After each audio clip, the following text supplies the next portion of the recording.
G'day everyone, this is Ainke here. Welcome to Investor Journeys, where we chat with everyday Aussies and seasoned investors about their property journeys, the wins, the stuff ups, and everything in between.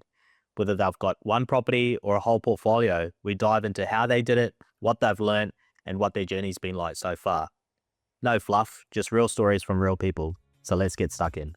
G'day everyone, welcome to another episode of the IJ podcast. I've got two very lovely guests here who I know extremely well.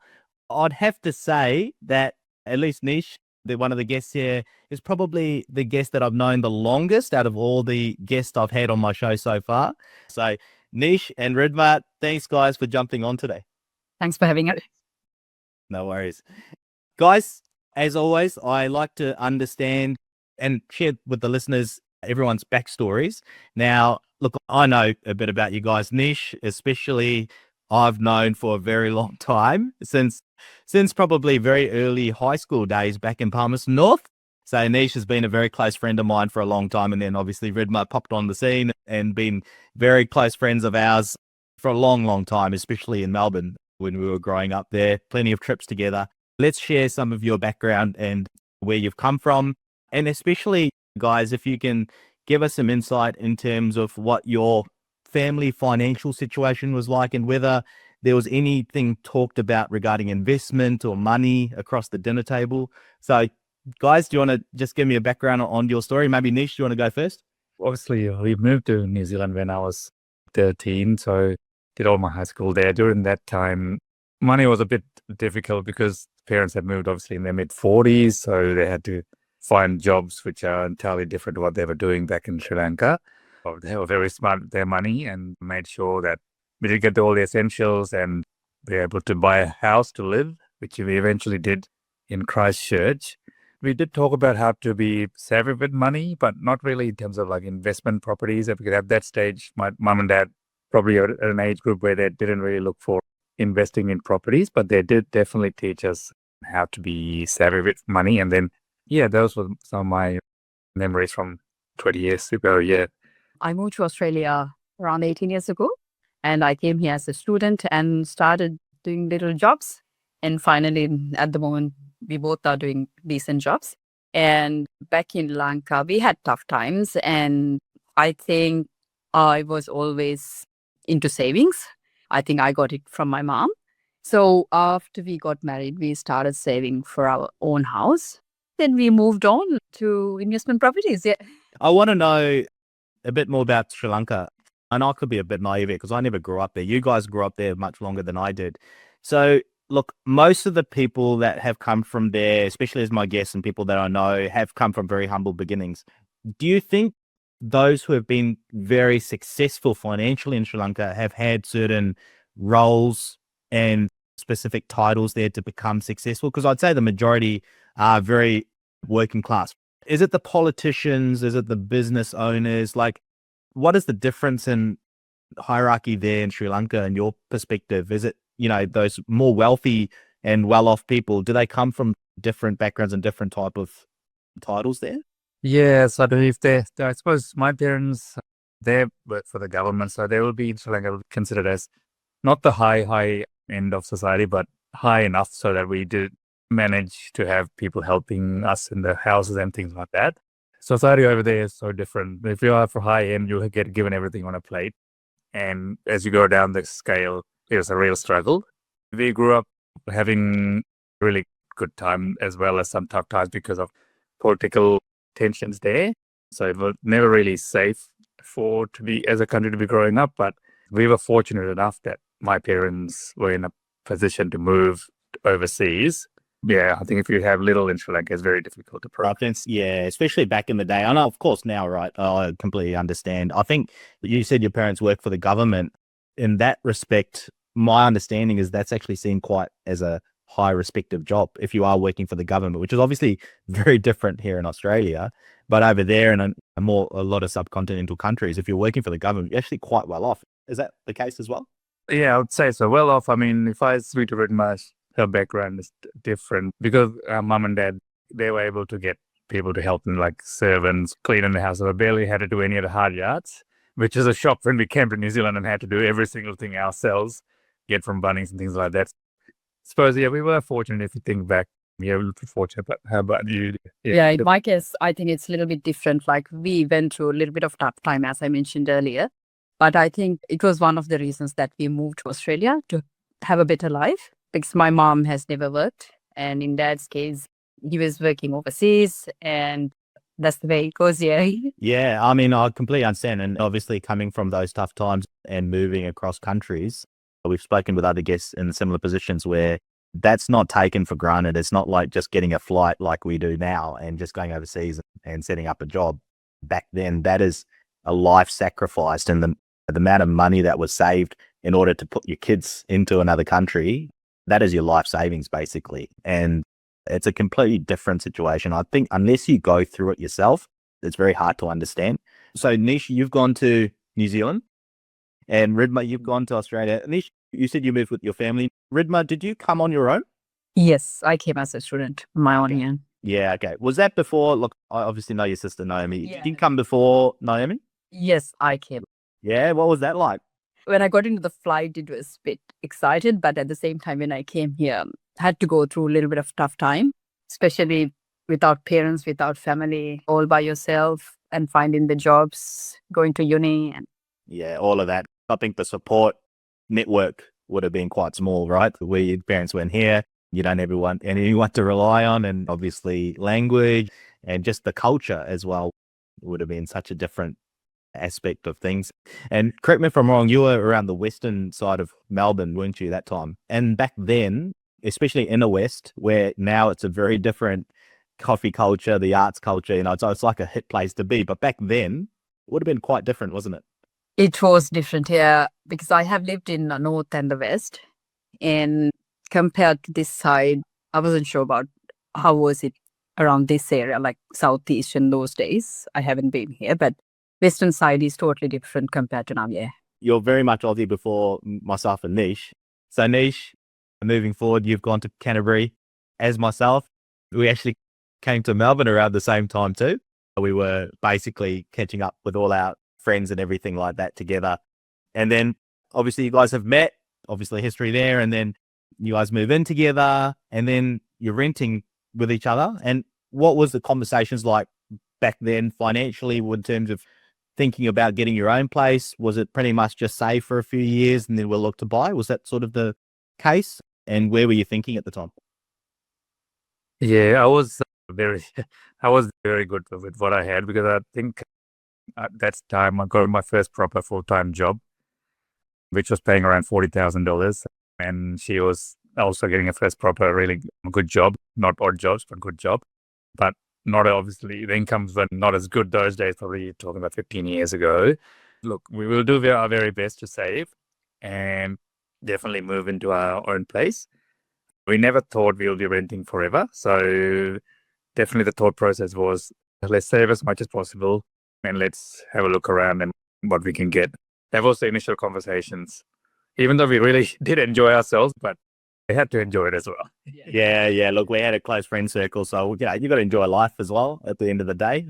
We were catching up a lot, and you guys were renting at the time. What were you guys thinking in terms of your next steps, and what was your first property at that point? We were renting in Clayton, and we thought we could be ambitious here and look around because we really liked that area. I remember we still went to Westpac for a meeting, how much we could potentially borrow, and it was around 400,000. less than 400, yeah. So there was absolutely no way we could get something around that where we were living. We actually thought, okay, what about building? So we built our first property through Metricon in Cranbourne, and that was a bit more affordable those days in Cranbourne. So that was the first property we bought. I don't recall how much it was. Yeah, I think we bought Cranbourne House because we had a look at western suburbs and eastern suburbs. We were just comparing one day in the future what's going to happen when we have kids and all. And then we decided, okay, we'll move into outer west, southeast. So we bought the Cranbourne property in Cranbourne West, one of the newest those days in quarters, around, I think, 450 or less than that, maybe less than 400. I actually don't remember the figures. Yeah, Yeah. and that figure. Yeah. Was that above what you could afford, or was it? It was all right because we went through a couple of banks. Yeah. Yeah, okay. Yeah. Got the best borrowing you can. Best about Yeah. So I'm thinking it'd go because we're going to build anyway. So we get that sort of time frame, like the 6-month building process, and then we could potentially borrow a bit more. Yeah, but at that time we were pretty naive. We didn't really have any. We didn't really talk to you or talk to anyone who built or bought houses. We just looked around the areas and thought, okay, we went to the West a few times. So as you said before, those days the West had this sort of stigma. Yeah, unfairly or fairly, but yeah, we always liked the Southeast. So we're in Cranbourne. Yeah. I mean, look, back then, what year was that? That was around 2015? 14. 14, yeah. Yeah. Look, back then, not many of our friends had bought. I'd only probably got onto my second property. So, it was very early days for me as well back then. But at the end of the day, you've got your borrowing capacity. You didn't want to go out west. So that was sort of the only sort of position you could be where it's still fairly commutable. There was some good amenities going in, obviously good estates going in. And you moved into Cranbourne at that point, and I'm guessing you stayed there for a few years. And what was your thinking from there? We stayed there for a while. We got married, and then a year later, we thought, hell, this is getting a bit boring. So we have a kid. And we had the kid first. That was the plan. And then after a while, eventually, luckily, we were getting really good at our jobs. So we were getting increase in our income. So as we built income, now we were thinking, like, what can we do with our money? Are we going to just save or spend as we go? Or we can start something to help our future or our child. So I think after that, we decided to upgrade where we live. Then after that, we moved to Berwick Quarters in Clyde North. Yeah. Yeah, Clyde North. Yeah. So you basically upgraded your PPR. So you sold that one and you've moved on to... Actually, we missed one part. We bought another investment property. I mean, like when we get high income, we thought of, okay, it's time to invest on something. And I think we had a chat with you as well. And then we got this investment property in Coburg now. That's right. Yes. You bought this out of the unit. Yeah. We initially thought we were not going to be any good at running like a business, like a kind of self-employed business or something like that. So we thought, how we use our money. We had a chat with you. You seem to know what you're doing about the investment property. So before moving out from Cranbourne, we did buy that property in Coburg North as the first investment property. Yeah. And how much did you buy that for? 480. 480. Two better? Sorry? Two bed. Yeah. I think looking back, we were advised not to buy anything without a big land that had very limited land. But excited was the location. Like we never thought we'd be able to buy a property that close to city. It was just on Sydney Road, and we are both working in the city by that time, I think, or at least close enough. And we thought, oh, look, we can probably live here and tram out to the workplace. How good it would be. It's basically like a glorified unit. It did have a little bit of a land there, but we bought it for 480. 480. Oh, I remember I was there and it passed in, and then they did the rounds of asking, okay, how much do you want to put? And I remember we had the conversation. But I think, look, back then, I personally wish I knew what I knew now as well. I probably would have given completely different advice because I only knew what I knew back then. And back then, I was only investing in Melbourne because I only really knew my own areas. At that point in time, Melbourne wasn't doing too bad. So I think we were lucky in a sense, but I wish I knew what I knew now. You bought that property for 480. You've got your Cranbourne, but you've decided to upgrade. And now you've gone to Berwick Waters and Clyde North, sold your Cranbourne property. So you're left with the Coburg unit, or did you have to... What's happened with that Coburg unit now? Have you still got it, or did you decide to sell? We were advised to sell the Coburg property to move to Clyde North because we didn't quite have the borrowing capacity. It's loans advised by the broker. So yeah. So did you sell both Cranbourne and Coburg together? All right. Okay. So to afford the Clyde North property, you had to sell both according to the broker. Yeah, because I think we got wrong advice by the brokers. First, they said we'll be able to afford the Clyde North house while we are having the Coburg house, but last minute we had to sell that, and especially Nish didn't want the hassle vessel, so we sold the Coburg one. I suppose going back then, there wasn't as many advisors as there now, I'd say, but at the same time, it shows how important advice is. Again, I wish I had some really good advice as well. I was sort of just picking places as well. I mean, at the end of the day, at least we took action. You've obviously got different circumstances. You've upgraded to a much bigger place, and that was your situation because of your child and everything. So yeah, completely understand. So you sold the Coburg less than 1 year after you bought it, and you've sold Cranbourne. You've moved into your Clyde North place, which I believe you're still there. Yes. Yep. And fast forward, you thinking back to getting back into investment, or are you thinking, oh, this isn't right for me? What's your thoughts sort of, closer to now? So we moved to Clyde North 2019. So at that time, I ended up only having that on the Clyde North property. And in 2023, we thought, okay, let's try to get back into it again, because we both had new jobs, luckily much better paying than the previous one. So we thought of getting back into. So we did some research again, gained your advice and where to go. And this time, very much the advice was to go beyond Victoria. So in 2023, December, we purchased a property in Gracemere, which is about probably 10 minutes from Rockhampton in Queensland. I know Gracemere. Yep. Yeah.